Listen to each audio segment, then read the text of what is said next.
झुमका झुलनिया दे हबलान नया साल में आई जान झुमका झुलनिया दे हबलान बहुते हो दिन पे ता होई मिलन बहुते हो दिन पे ता होई मिलन देखे खातिर तो के तड़पेला मन नया साल में आई जान झुमका झुलनिया दे हबलान नया साल में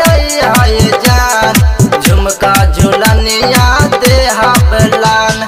डीजे अमित तिवारी डीजे झुलनिया दे हबलान आई जान झुमका झुलनिया दे हबलान वादा कैले रहलू ये जान हमसे मिले न अइलू बीत गइल अब दिसंबर चेहरा नहीं दिखैलू चेहरा नहीं दिखैलू चेहरा नहीं दिखैलू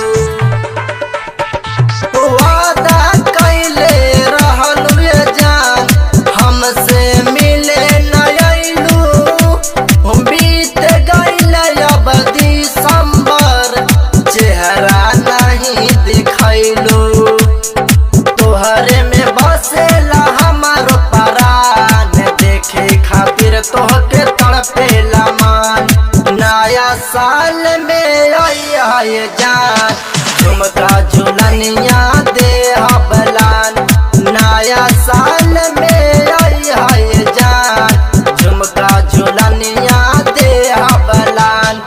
डीजे अमित तिवारी डीजे झुलनिया दे हबलान आई जान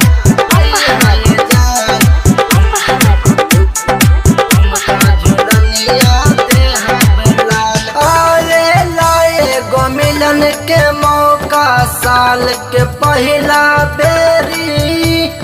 आके झलक दिखा दाना कारा जाने तू देरी कारा जाने तू देरी कारा जाने तू देरी आवे लाए गो मिलन के मौका साल के पहला बेरी आके झलक दिखा दाना कारा जाने तू देरी रंजित राजकुमार के अपना लमान देखे खातिर तो के तड़पेला मान नया साल में आई जान झुमका झुलनिया दे हबलान नया साल में आई जान झुमका झुलनिया दे हबलान बहुते हो दिन पे तो होई मिलन बहुते हो दिन पे तो होई मिलन देखे खातिर तो के तड़पेला मान नया साल में आई जान